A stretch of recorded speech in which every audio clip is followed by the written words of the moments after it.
Hello. Welcome. Sorry we're a little late. My computer decided to crash right before we started. But welcome to Twin Peaks, the Twin Peaks recap show. If Mac had his way, it'd be the recast show. My name's Tom. Kimber. And with us today is Morgan, as it has been the rest of this week, which is wonderful. Yeah, for the last time this week. So. Well, this episode's never ending. But we're here to talk about. Oh no, I forgot the name of the episode already. 1 second. I'll tell you the name of the episode. There's some fear in letting go, which I guess could apply to a bunch of different people. This episode. But overall, Morgan, what do you think?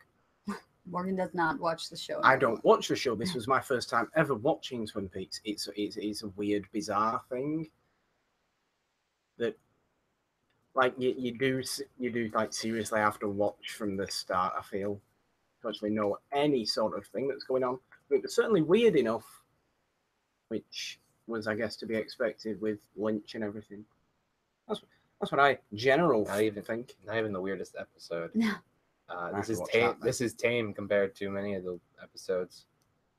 We should just have him watch episode 8. Well, I see that Tom Zambino came by just to say hi. Should we say hi to everybody individually? I guess that's okay. Hello, Tom Zambino, Matthew Whitaker. Check your inbox, Matthew Whitaker. I did respond to you. Cal, Ashley, Joe, Corey, Tina, excuse me, Tina, Morgan, me.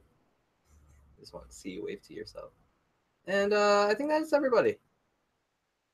Yep, that's everyone. And if you're not in the chat, hello, welcome. Come join us. And I guess we'll just get right into it. Oh, my thoughts on this episode were, I don't know if we learned anything. I'm excited. I got to see the Las Vegas FBI branch again. We'll get to there. It was good. It was not like the best episode of Twin Peaks by far, but it was one of the ones that felt the most like Twin Peaks, which is a weird thing to say. What do you think?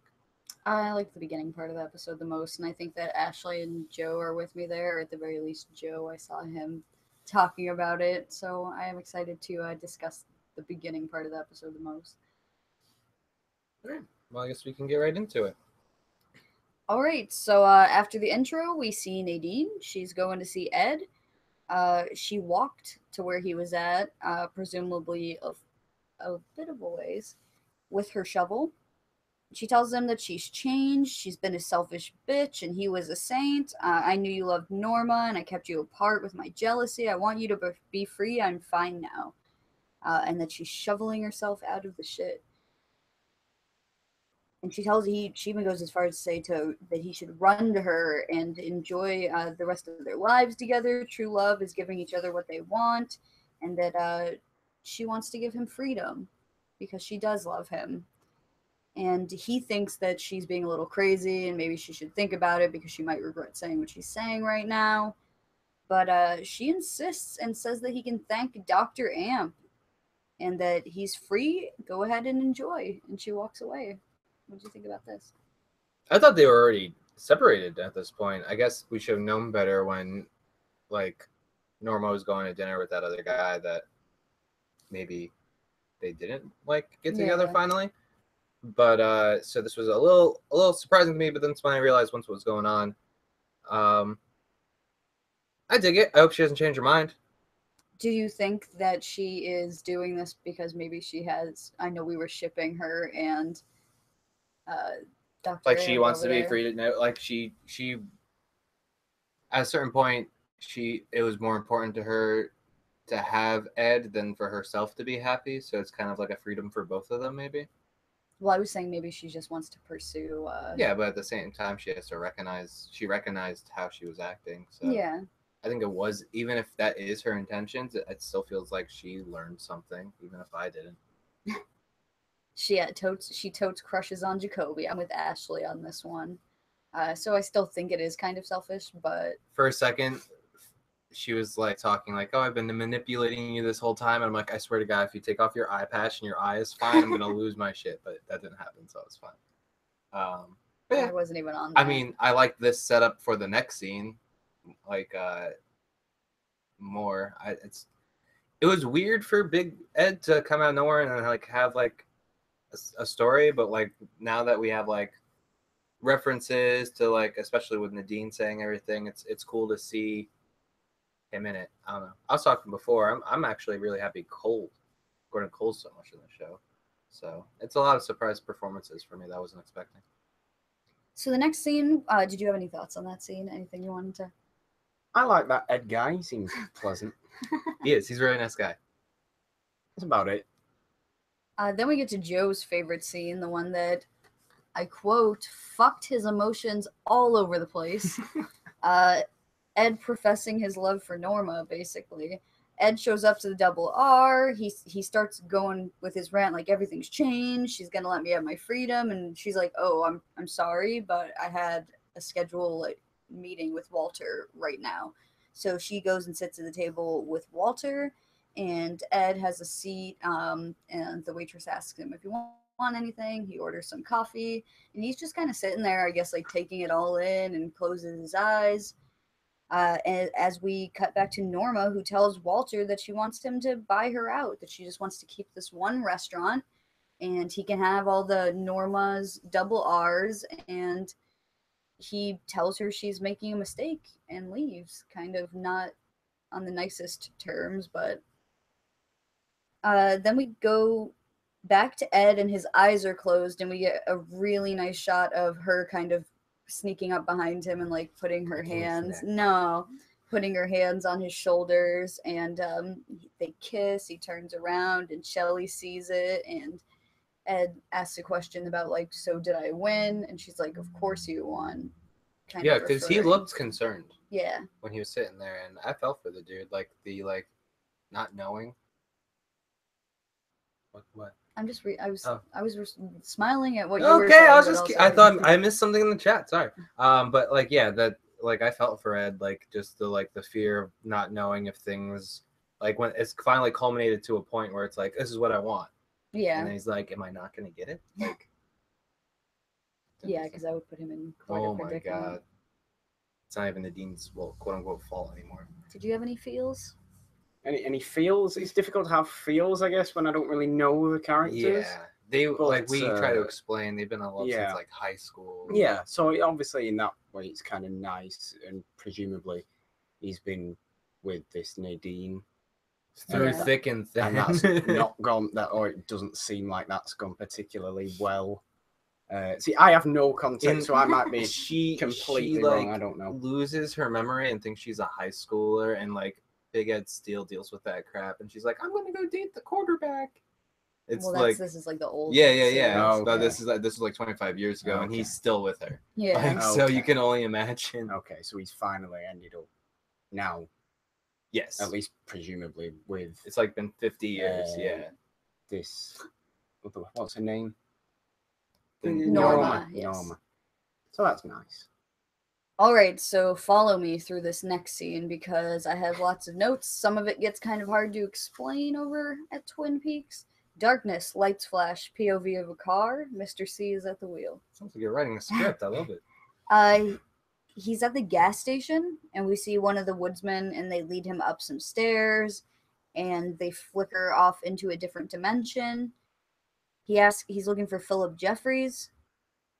The woodsman like flips the switch again. Lights are flashing, and they disappear. It's the woods, and then it's a house, kind of in and out. They head up some more stairs. They go out a back door, and there's like another house, a separate one that he goes up to, and a woman type woodsman ghost thing approaches him. And she does like the backwards speaking like they do in the lodge, and says, "I'll unlock the door for you." She does that and leaves. There's an 8 on the door. You told me to write that one down. They held the camera on it, so I was like, "Look, an 8."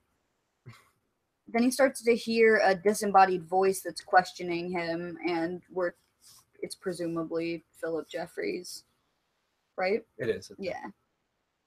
Not David Bowie. There's a separate name list because we were like, are they gonna somehow put Bowie in this? Yeah. And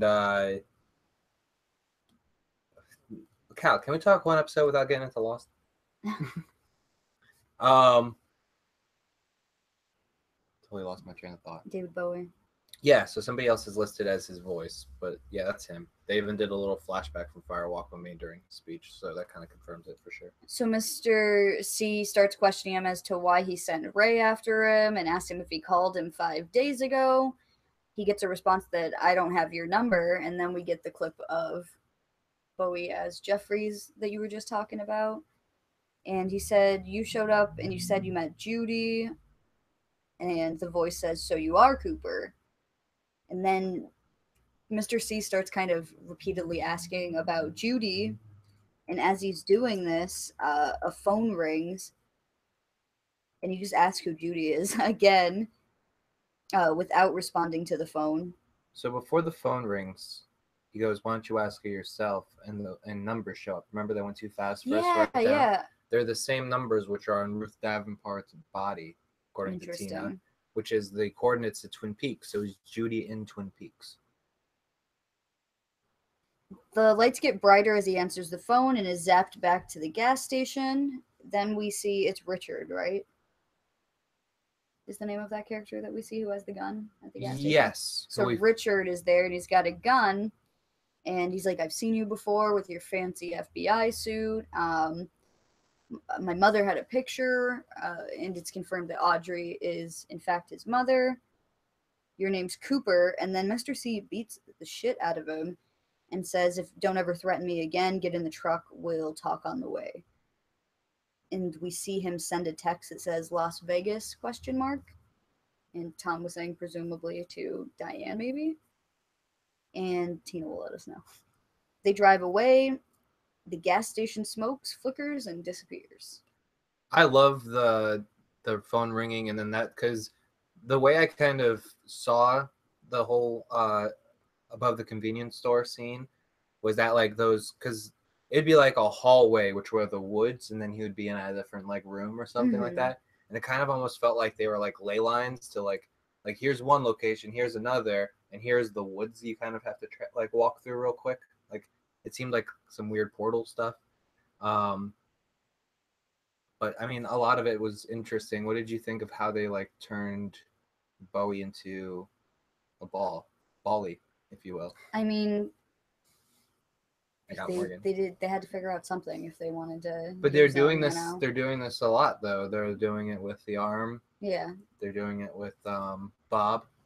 So it's interesting that they have like these abstract concepts in the parallel universe. Just looking at the chat, I don't want to miss anything. Judy in disguise with glasses. Is that I don't know what that means. Anyway, don't forget Sarah Palmer's face on the Jumping Man. What? On the Jumping Man. Cal, if you know what she's talking about, please bring it up. We must have missed something. Matt's asking, is that a three-eyed fennec fox delivering gifts? Oh, are you talking about this? That's a jerboa. And he has no gifts. And he has no gifts, unfortunately. Okay. So the next scene is Steven. He's with this chick in the woods. He's got a gun. They're panicking. She wants him to give her the gun. He loads it. We see like a POV shot from him that his vision is blurry. He's rambling about a bunch of crap. Honestly, like I could not hear what this dude was saying. He just sounded like he was saying like all I've written down is lightning in a bottle. That's what we could make out some of it. Yeah, it was hard. Like she was crying louder than he was speaking, at least on the footage we were watching. These were the two people that were in the mumbling woods. in the woods. Yeah, we couldn't hear them very well. But I'm sure they said a lot of things, and that might be why I didn't learn anything because I couldn't hear this scene. But I mean, thoughts on why they're in this position? Let me finish the blurb about the scene, okay, and then I'll ask you. So a guy is walking his dog in the woods. He walks up on them. The rambling dude, Steven, tries to hide the gun. chick gets freaked out and runs away. The guy also leaves. We hear a gunshot when the camera is on her, so we're assuming that he's shot himself. She just stares up at the woods. The guy and his dog walk back and tell Carl what's going on, and that's the end of this scene. I don't remember them. I don't know what's going on with them. You don't remember them? Not really. That's Becky. Uh-huh. That's her husband, and that girl is the girl whose apartment she showed up to and shot the door up. Oh, okay. So they, like Cal says, that it's probably something to do with Becky, and that's what I've said since the beginning. Becky's always felt like a Laura Palmer kind of thing, but he obviously feels responsible. The whole thing with Laura Palmer, though, is we didn't know who killed her, so I don't know if this will be kind of in the same mystery style, because obviously he might be the blame. I don't know. We won't know until there's a body. But that dog was cute. That dog was extra cute. That was my favorite part of that scene. High on sparkle drug who killed Becky. So Becky may have overdosed. Interesting. So, no, he may have killed her while he was. Okay, I got you. Sorry. Roadhouse. ZZ Top playing, dude dancing. He's got a volume meter, cranking up the tunes. James walks up to a table and he says to a woman sitting there, "It's good to see you, Renee." Her husband gets pissed off and attacks him. He's beating him up pretty bad, but then Green Glove comes up and hits him so hard that the record skips. When he hits him, I just wrote, he was fucked up. So, how about that scene? Glove. What do you think? Go ahead. Remind me which one this was. What? This was the one. Okay, so it's the British it's kid right with the glove on his hand. I don't know if he spoke about much. This was right before the only scene in the Roadhouse, right? Did they go back to it? Tom, you go. You know what you. Green Glove is the best Iron Fist. He's a better Iron Fist than anyone. That's what I had to say about it. I'm not surprised they almost killed that guy though. Remember when that guy was like foaming at the mouth and his eyes were all. He punched him. Oh, yeah. Okay. That was this scene. And okay. So yeah, they like either I assume, because if he hits like a sledgehammer and it's enough to skip shit, like. Joe's correct. We did decide collectively to name him Pile Driver. No, my mistake. I never agreed to anything. The next scene was that Las Vegas FBI branch. It was just really quick. I thought they asked about interviewing Dougie and Janie, but a different family was there with like 1 million kids. Kids! Yeah. So that's all that happened there. Did you have anything you wanted to say about that? Because I know you mentioned it. I just like how like abrasive and extreme that dude is. I hope he has some more time to shine. I like him. I don't know. So then we get that scene that's in the office with the dude calling for Anthony. Then a woman comes in and shoots the 2 men, comes back, or she shoots the 2 men and walks out. And then she comes back in when she hears that one of them is still alive but struggling, and finishes the job. And then we see towards the end of the scene that it's Tim Roth's character's wife. Yeah, the one who loves Wendy's. She even calls and is like, "All right, pick up some fries with extra ketchup." Yeah. Then we're back at the Bleedy Dude in jail. They're arresting James and Pile Driver. And we see Nido and the Bleedy Man are freaking other people out that are also just happen to be in jail. They seem like they're starting to lose it being around these people acting so weird. Yeah. I hate Chad, man. I hate Chad. That's it? No other? Yeah, I mean, I presume the guy bleeding from the mouth is still Billy, if our story is straight, and I don't know what's up. Now, at first, when I remember talking last week, I thought he was communicating with her. Now I think he's just more like he's mimicking everyone. He's also mimicking her. Yeah. So I thought maybe they might know each other or something, or at least like speak the same language. I think he's just mimicking her. I'm not sure. Next, we get Tim Roth and his wife eating burgers. It looks delicious. They're talking about torturing people and ketchup packets, is what I wrote. And she points out Mars, and the scene ends. Not too much going on there. And then, Tim Roth's always great though. Yeah, he In is. everything, so yeah, Tim Roth.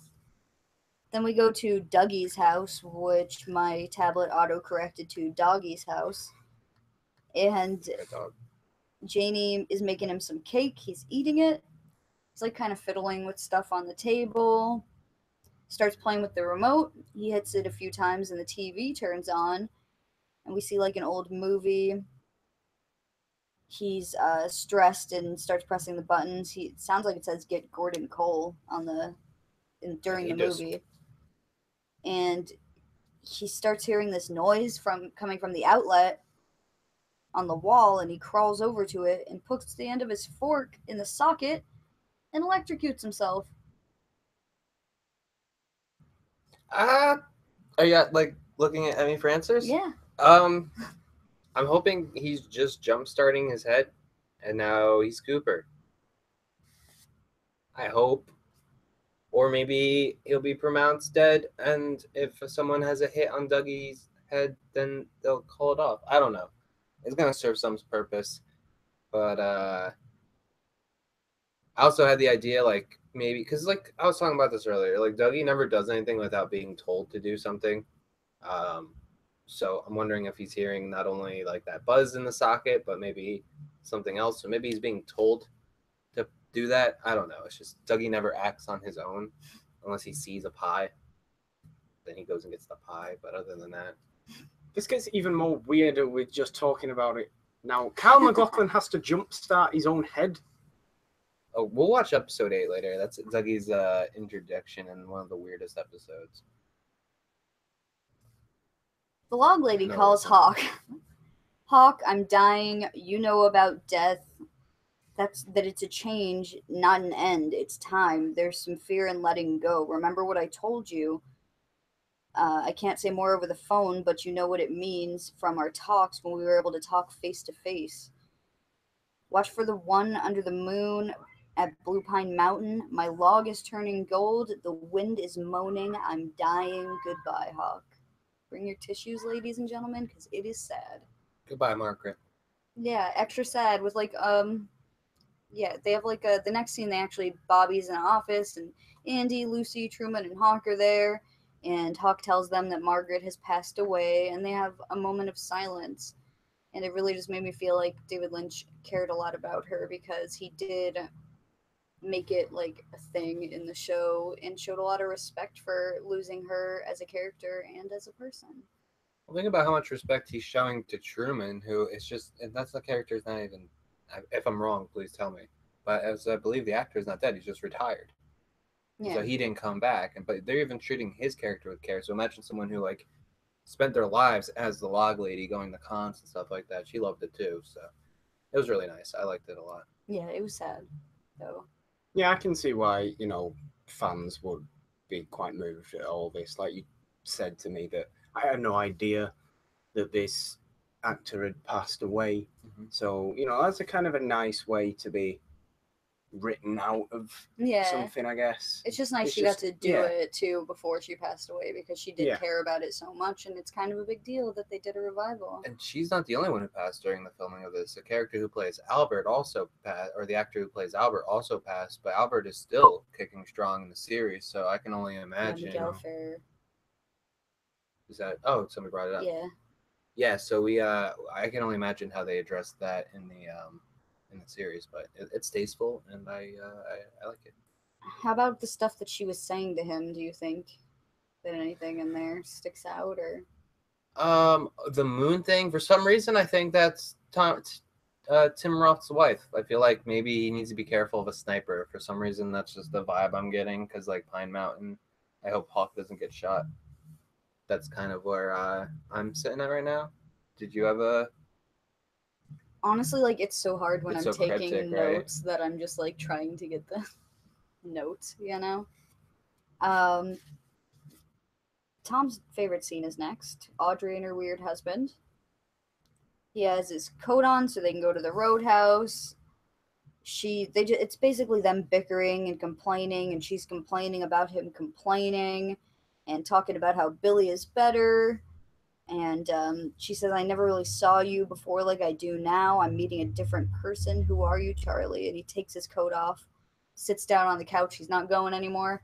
She starts choking him out. I hate your fucking guts. Like, she's going in. What do you think about this? See, okay, so it's like she's just acting so weird, like Candy weird, and it's a weird character we didn't get to meet.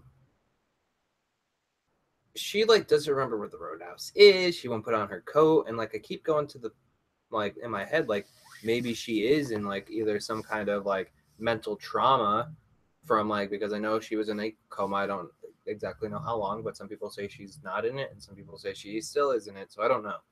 And the fact that she's bringing up Billy, who is an established character, unless it's a different Billy, kind of make me think against it. But it's just so weird. Like I don't know. Is Charlie somebody that Doppel Cooper put there to make? I don't understand. Yeah, and I'm with Joe on this one. It's kind of a bummer because Audrey is like my favorite character from the original series of Twin Peaks, and I haven't loved what they've been doing with her. And like another like bit that supports my coma theory is that she's acting like a teenager still. Yeah. Which I know you don't like. Yeah, I don't. I'm not a fan and I'm of wondering this stuff if it's with like her. they're doing it for a reason. I don't. And then we get the last scene. We're back at the roadhouse, and a band is playing. We see these two guys kind of lurking around this girl sitting at a table, and you think they're going to be creeps to her, but she's like, oh, I'm waiting for someone, and then they cut back to her, and the dudes are like removing her from the booth. They just want the booth. She sits on the floor for a while, and then she gets on her hands and knees and kind of starts crawling through the crowd, and then she gets to a certain spot and starts screaming, and the episode ends. Yeah, that was weird. I don't know what's going on with all that. That's about the level we're usually at. Is just like what are you? A long pan shot of just weird. But I like it. But yeah, that was the episode overall. Some cool stuff happened. Some not cool stuff happened. But let's get some callers in. Corey was in first, so we'll give him a call. We're gonna try to do one at a time, except for Joe and Ashley. Yeah, let us know if you for sure want to call in the chat. I'm assuming Joe and Ashley. This about that scene with Audrey and her husband. Mm-hmm. Yeah, I was kind of entertained by that, like having no context of what's going on. That was just kind of funny to me how he was just like zero emotion on his face. Like, oh, he did not care, and he just went, okay, he's tired. I'm just gonna go back, and she's just getting more and more. So that was entertaining, at least for someone who's never watched Twin Peaks before. Well done, that scene. You got a new fan, David Lynch. We I got a new fan. I like David Lynch. I just never seen Twin Peaks. New fan, Mark Frost. Okay, fair enough. Corey, I did send you an invite. If you didn't get it, let me know. Speaking of, he says in the chat that he feels like Audrey will be vindicated and that something cool is gonna happen with her. Oh, I hope so too. I'm so sleepy, Audrey.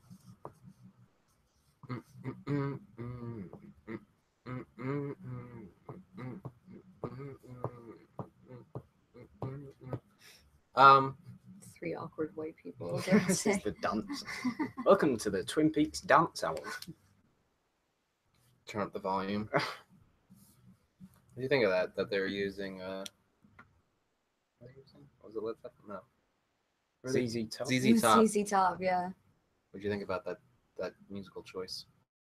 Didn't bother me. Okay. Hello, Corey. Hello. Sorry about that. Yeah, I wasn't ready. You're like, we're gonna call you now.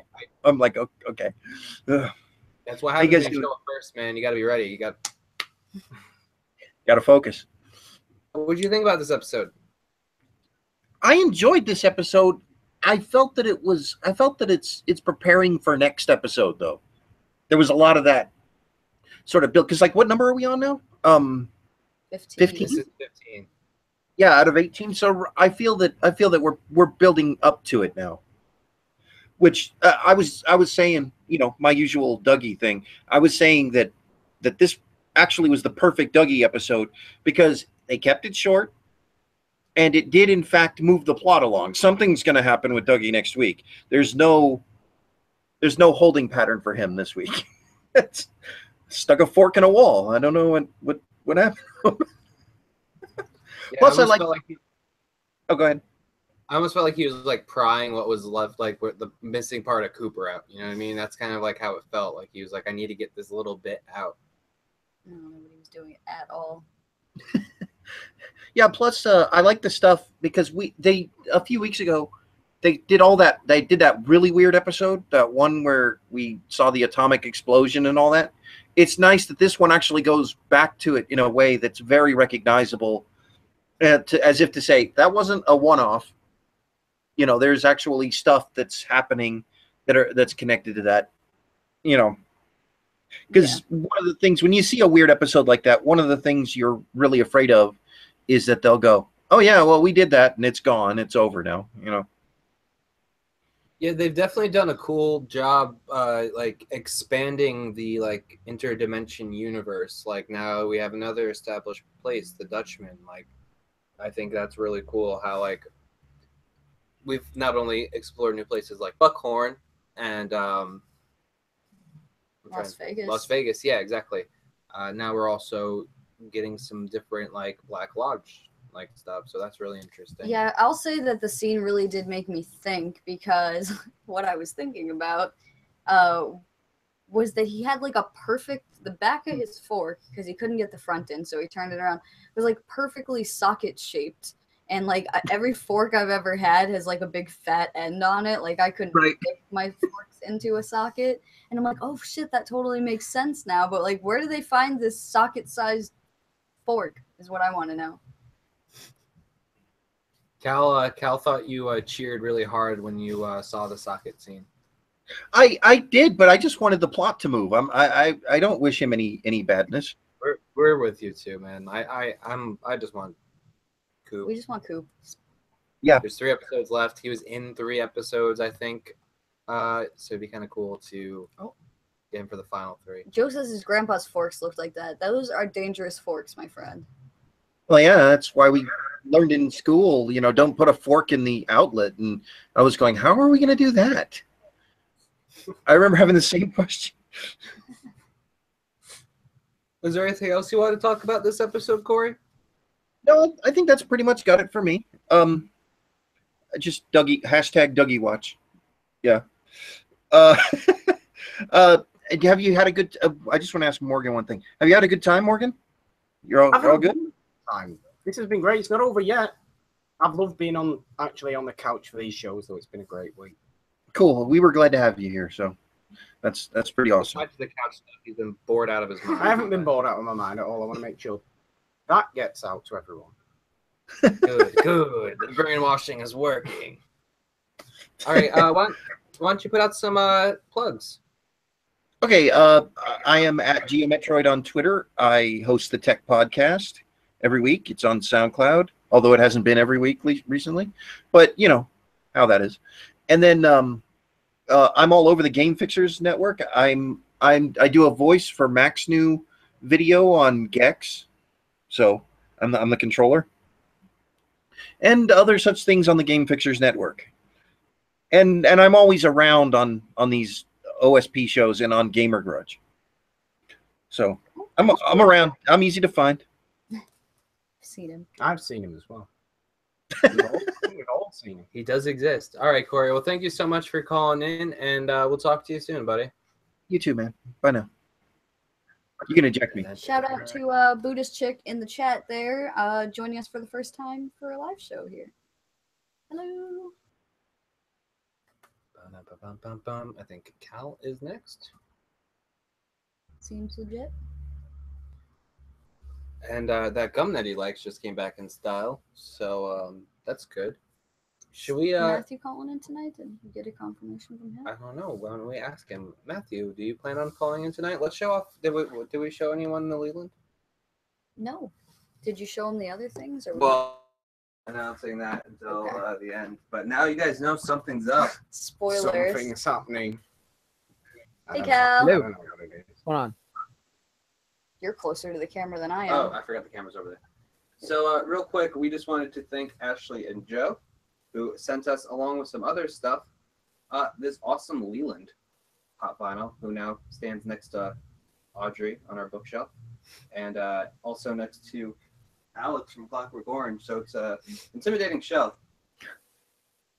But thank you, Joe and Ashley. Hi, Cal. What's going on?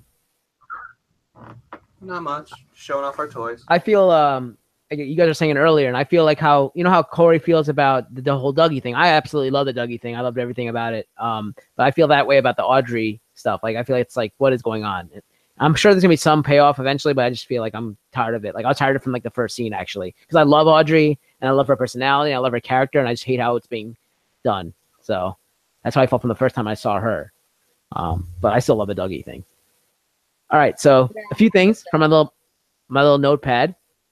From what we the first thing that Tina's talking about the jumping man, the Sarah Palmer thing. So when Cooper goes in, Mr. C goes into the convenience store, and he goes up and they disappear into the next dimension, and the guy pulls the switch, and then there's like a flash. In that flash, you see the jumping man. That's the guy from Fire Walk with Me, the one who's in the red suit with the mask on, like jumping off and on and off the platform. And like Tina and I have been talking about that for a while, and like we always talk about how, if you remember the grandmother and her son, when he wore a mask to tell like Laura, like the guy, the killer is wearing a mask or whatever, and it's supposed to be that Leland is a mask for Bob. So I was always thinking, like, because they show the jumping man and it's in the Philip Jeffries scene, and then it like cuts back and forth between them, I thought that like maybe Philip Jeffries was the mask for the jumping man. But now that he died, they had to use somebody else. So in that scene, when they flash the jumping man, you kind of see Sarah Palmer's face in the flash of the jumping man. So That's interesting.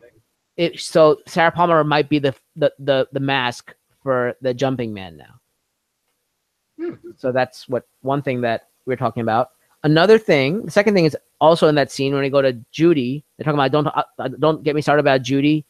And I just want to say how brilliant it is, like how like back when he's like, do you even know who this guy is that you're talking to, or whenever he points to Cooper, meaning like this is like time jumps and stuff, and he knew that there's two Coopers now and all that. That was that was pretty cool. I like that. But when you talk about Judy, when we read I think it was like The Secret History or something, Judy's like, I don't know if it's in Secret History, but another book or something. We found it online. It was like Judy is supposed to be Josie's twin sister, and I think she was in South America. And I remember when we first started, like, when you guys first started Twin Peeps and we were talking about the first episode, I think it was, when I saw Nido, I was like, oh, doesn't that look like, I thought that was Josie at first. So we were thinking maybe that Nido is going to end up being Judy. Because remember, Andy, wait, is that his name? Andy, Deputy, yeah. Deputy Andy says like, oh, she's important and we have to protect her because people are coming for her. So we're thinking that's probably going to be Judy because she looked an awful lot like Josie too. So possibly that could be a connection. Another thing is the Blue Point Mountain. When you guys are talking about the message that she gave Hawk, the two mountains, the actual two twin peaks. So one of them is White Tail Mountain, the other one is Blue Point Mountain. And the Blue Point Mountain, coincidentally, is the one that Major Briggs and Cooper camped like at the base of. In the that episode where Major Briggs disappears. So there's probably some connection to that. Like there's maybe that's a high abduction site or whatever you want to call it with high activity. So that's probably has to do something with the Blue Point. And the final thing is Tina wanted me to mention this about Ruby.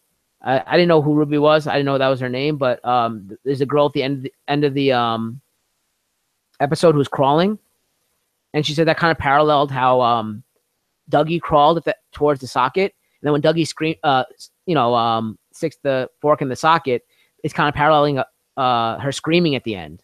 So maybe there's some connection between those two there. Interesting. So that's just a bunch of stuff that we picked up on. So Joe is saying in the chat here that at least Dougie has some sort of plot to go with it. In 3 episodes, we've literally been in the same house the whole time for Audrey. I do wonder if she is capable of leaving that house, if that's not part of the thing. Right. I was thinking maybe it might be like some psych ward that they're keeping her in and she can't really leave. Well, and she's abducted. She's in a alien craft. She could be in that too. Because why is she not leaving? That's Yeah. the thing. That's the one big thing is like that, and that's the mystery that's gonna be answered probably about why she couldn't And leave. But it's just frustrating because I loved her character so much, and I think everyone loved her. So it's just. And the coat thing, like, it felt like he was arguing with her on purpose so that he would have an excuse to take off his coat and not leave. Like, that felt very manipulative to me. Like, like part of the him trying to get her to not leave the house type spiel. I wish I could tell you. I don't know. I want to know. It says mostly the Also, screaming, not the maybe- calling. The calling was my part. The screaming was her part. So to clarify, Tina wants me to clarify. Nice. I was also wondering if maybe we learn more about Audrey, not from Audrey and Charlie, but from Richard when he's with Mr. C. Because if that's Mr. C's kid, if she did some like Bill Kill Baby stuff, Kill Bill. no, I didn't want to get sued, and now we're going to. Well, I had something to say about that too. I thought from like a while back when we saw Richard and found out his name was Horn, I thought because he's evil, he might be Mr. C's son, like she was raped or something. And now we at least confirmed that Audrey is the mother. But then like Mr. C's pretty violent and stuff, and he just kills people. He didn't kill him, so like that's why I thought it might have further cemented that him being the father of Richard. But Tina thinks he has some other plan for Richard. He's like some like pegged to something more important later on to a bigger plan. But I still think it's the son of Mr. C. And it could be both. Yeah, it could be both. Yeah. So, but All right. I'm glad you mentioned that. Well, did you have anything else you want to talk about? And if not, did you want to lay down a plug? Yeah, I think that was it. I just all the notes I had. Yeah. So as you know, we did the aftermath this past Monday. So that episode's up on the Kingslayer YouTube. And then last night we did the Night's Watch. So that episode's also up. And then the season finale of the Night's Watch is next week on Tuesday. I sent out a tweet to Ken Knapsack. Hopefully he can join us. I doubt he will, but it was a nice thought. And that's it. You can find me at Virenja Deja Vu and at Night's Watch Tube and at @after_Matt. And if you don't mind, I want to mention that, especially because Tina's here again, the raffle. So we, as you know, the Night's Watch is throwing the charity raffle. We have about like a week left in it. It's going to end the 31st of August. So, here's all the stuff that's, you get the prize of the Song of Ice and Fire book set. There's the entries that you can do. You can obviously do more. I'll figure out how many entries you get if you do more than that. Remember, all proceeds will go to Tina, who's currently in the chat, to help pay for medication that's not covered by Medicaid. And if you want some more information on her, contact her at Lost Dogs. Check out her Twitter. And you can always DM me at NightsWatchTube or email me nightswatchtube@gmail.com or even at Virenja Deja Vu. So thank you for that. Was that Lost Dogs 20? Lost Dogs 20, yeah. And if you don't, even if you don't want the books, you're welcome to donate. So it's not, you don't always have to go for the prize if you want. Cool. All right, Cal. Meanwhile, see you later, buddy. Later. 25 years. All right. I believe next we have Joe and Ashley. I think Matt said he was going to pass tonight. Yes, he did. Hope Matt feels better. Yes, feel better, buddy. Feel better, Mark. I showed Morgan a TV three-way that I did, and he said you guys sound extremely professional and I that did he say enjoyed that. it. That is what I said. I will be a frequent listener from now on. He heard Steven and he goes, "Does this guy actually work at the BBC?" That was another He episode does of Talk sound, to he does sound like it.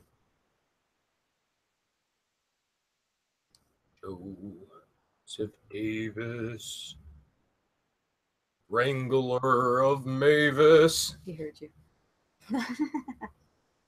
He came from Texas to put her down. To put her down. What are you talking Hello. about?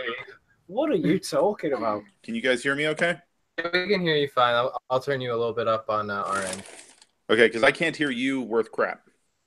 Ever. Oh, no. Do you want me to call you All right. back 1 second. since we do this dance? How about now? Oh, I still hear you fine. Okay. Let me get back in. 1 second.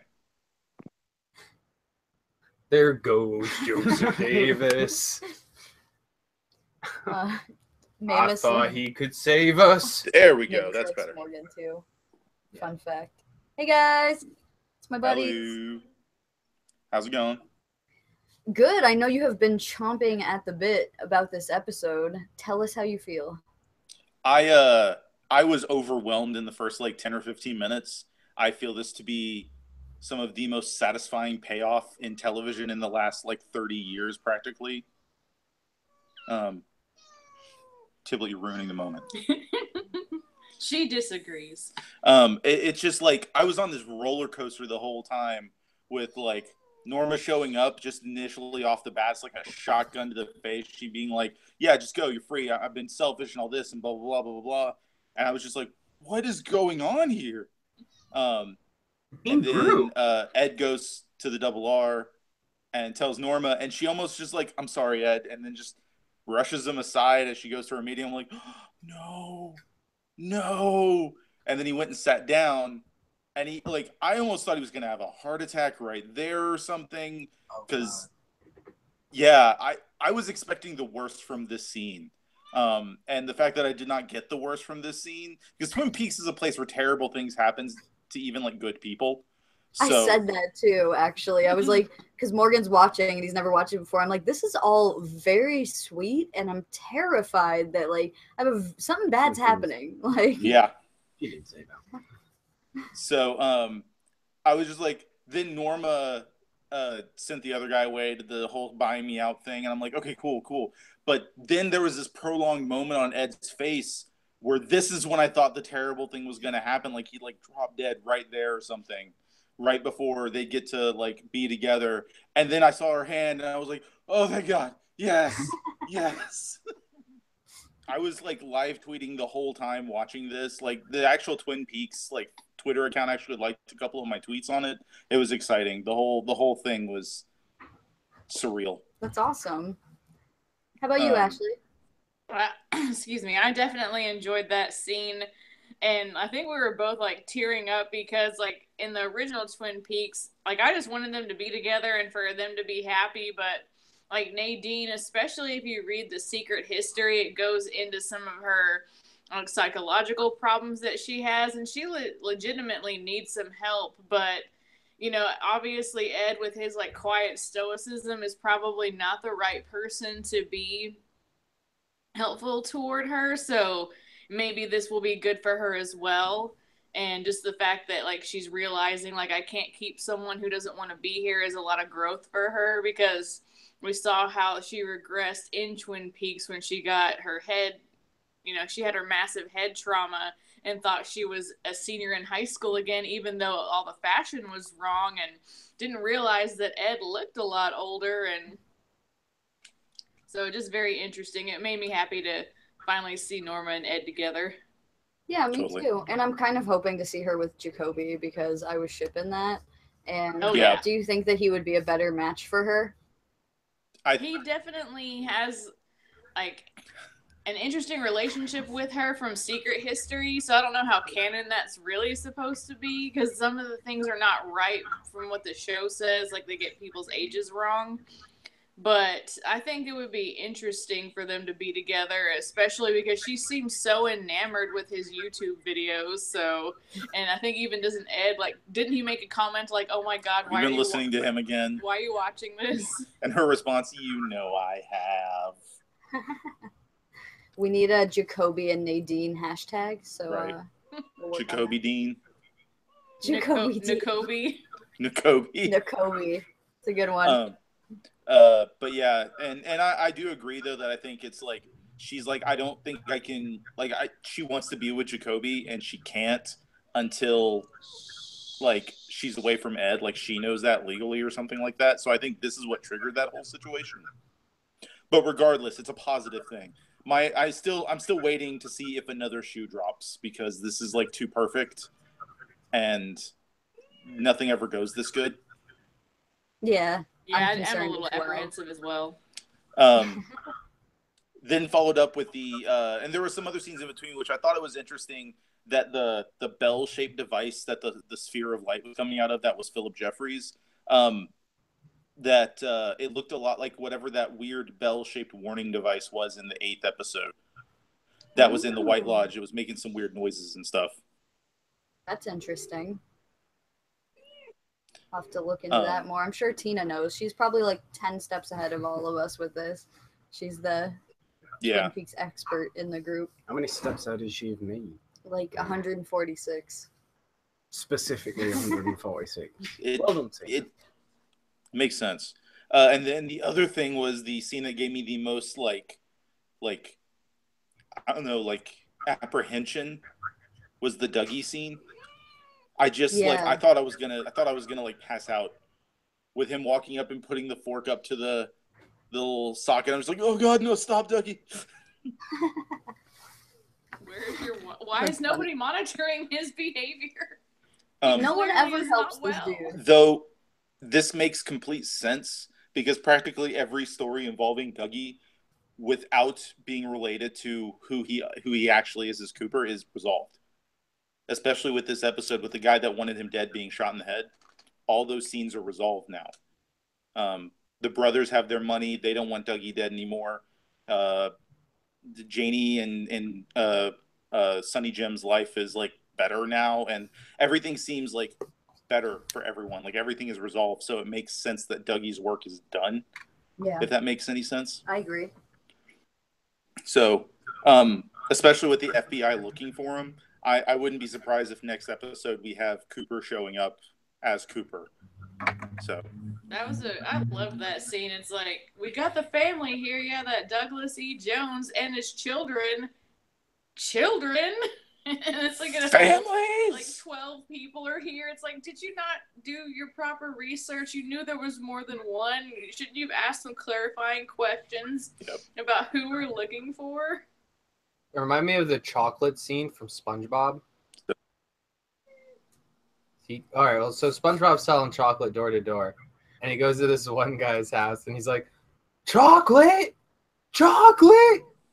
and he's just freaking, and it gave me the same. You know what I'm talking about? Yeah, I see what you're saying. I used to love watching SpongeBob. I don't think I we're watching chocolate episode. If you know the chocolate episode, Julie would be on board with this. You know what I'm talking about, Kimber? The chocolate episode? Not really. Oh my god. Classic SpongeBob. I know, I have a SpongeBob tattoo. Don't you know classics? Hashtag Kim's classic SpongeBob episodes. And then finally the episode, or the part of the episode with the log lady, was like, I thought I was done crying with Ed and Norma, and then that happened, and I was just like, the whole time. It was ugly crying. It was disgusting. There was like snot everywhere, and it was gross. Mavis came to say hi. Oh, hi, Mavis. Did he hear your song about the Mavis and Joe Bryan? I don't know if he heard my song, his introduction song.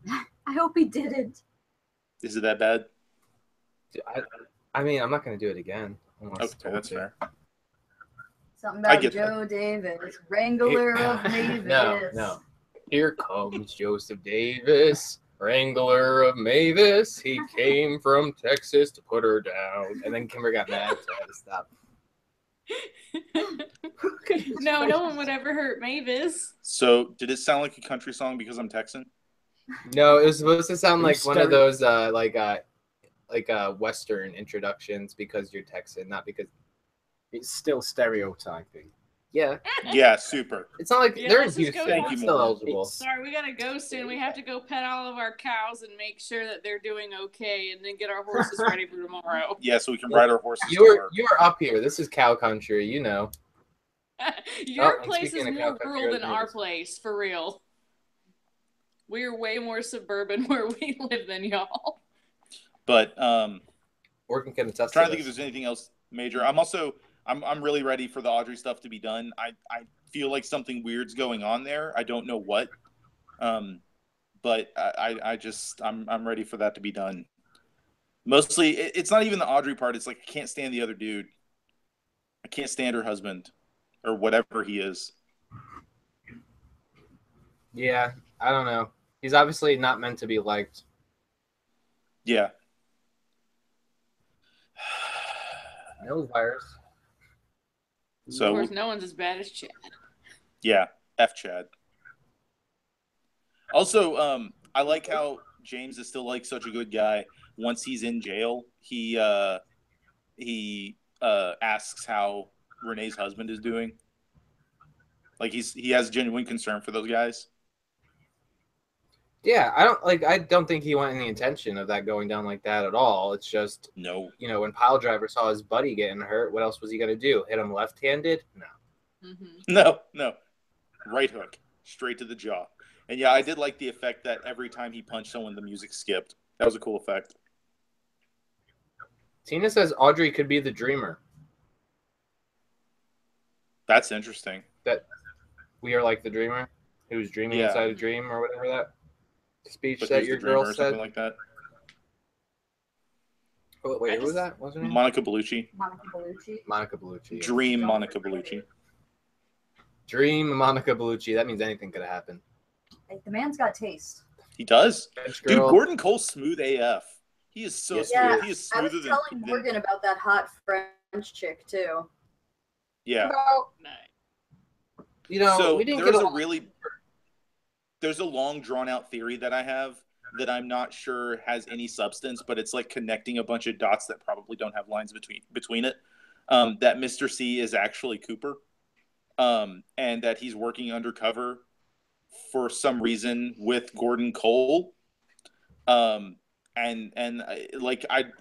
can't trust Albert or Tammy for some reason. That doesn't have a lot to it. The only reason that triggered in my mind even was because Jeffries seems to think Mr. C is the real Cooper. Yeah, well, even Jeffries seemed to be confused because he seemed to. There he goes. On. Oh God, everything's happening. Noises. He went back, kind of accusing original Cooper of being Doppel Cooper. Yeah, It felt like. So he's obviously confused. Well, and then if you kind of add some credence to Joe's theory with Diane communicating with someone and it's supposed to be like mysterious and we see him communicating. So, and he was always sending her those tapes in the original series. I always wondered how she got those tapes because we never saw that part, but I guess that's just me being weird. But they were always in constant contact, even, when that was a lot more difficult in the 90s. And then also, what was it in Firewalk with Me? Cole, even when dealing with other FBI agents, used weird code, used another person to have strange body language to convey code to I can't remember the agent's name, but Chris Isaacs, whatever his name is. Yeah, Chet Desmond. Thank you. So I'm not sure. So yeah, we'll see. I do like how, even though we don't have a lot of Cooper in the season, that this is the most Cole we've ever had in a season, and and the most Albert. I love Cole and Albert; they're great. His Gene Kelly line will live with me forever. When he's out in the rain. Yeah, in to go meet Diane. Was it in the third episode? Third or fourth. It was early on. Yeah. So and going back to James in the Roadhouse, how innocent is James, where he thought it would be okay. I'll go talk to this girl even though I know her husband hates me, and didn't see a problem with that, and is not shocked, but I don't know. He just seems really naive. Something happened to him where he's not there. In the first episode, he got into an accident, or they told us he was in an accident. So maybe his social cues are a bit off. Yeah. Yeah, that can, again, we have a traumatic brain injury. You can't fully recover, to the way you were before. So yeah, maybe it affected his personality. It affects different people differently, obviously. Yeah. Yeah, I knew someone who hit their head and their whole character kind of flipped. So it's very interesting. Yep. But yep. Did you want to plug your stuff? Well, our upcoming thing is this Sunday is Fan Friction. And I'll be on it fighting Billy and Langley, and that'll be exciting. I'm looking forward to that. Yeah, looking forward to chalking another L on my record there. Me too. As long as it's entertaining, that's all that matters, right? And we'll have a BFF coming out for that as well. Oh my God, Tiblet, what? Anyway, we'll have a BFF for that as well. We're just not sure what it is yet. Yeah, because we don't have the opponent's answers yet. We do not. But we know what our answer. I mean, Joe knows what his answers are. Our answers, like as if we're fighting together. You support him more, not morally. You know the word I'm trying to say. Morally works. Yeah. Okay. Morally was That's the correct word. Well done, Tom. I'm that good. Pride morals. But beyond that, we just did a live BFF over Avatar: The Last Airbender, and our next one will also be live. So keep an eye out. Will do. Yes, we will. Certainly. All right, guys. It was so great talking to you as always, and we'll talk to you soon. And thanks again for Joe and Ashley also sent us some other things that we'll discuss at a later time. So thanks again for those things. Secrets. And thanks again for that Grand Moff Tarkin thing. That's wonderful. You're welcome, Morgan. It's great to see you. Hope you're enjoying America. It's treating you well. It is. It's treating me beautifully. Well, these two are treating me beautifully. It's fair. I'm just glad I wrote that letter to Korea beforehand to make sure that his trip would be fine. Oh no. After all hogs bars, I don't know what's gonna be up, but we'll talk to you soon, guys. Bye, guys. You might get another origin of Killer Bob I going can't on. see who's saying it in the chat, but Somebody's I see saying someone something. accusing the Someone have sex toys? sex toys. Yeah. Oh, it's Matthew not Whitaker. surprised. It's my evil twin ghost for you. Well, that's it from us, right? Yeah. So, Morgan, do you want to plug? I will just say that you can always find me on Twitter and Instagram at the Purple Don. There's an underscore at the end on Twitter. And look out for an OSP Abroad, which is the little filming of this whole trip series that will start at the start of next week. So look out for that. You'll be able to see that if you follow me on Twitter. So do that. Thanks, guys. And again, if you're not subbed to the Purple Dawn on YouTube, check the featured content thing over somewhere on the side. I never know which side. I want to say that way. We'll say this way. He's right there, the purple one on top. Go check it out.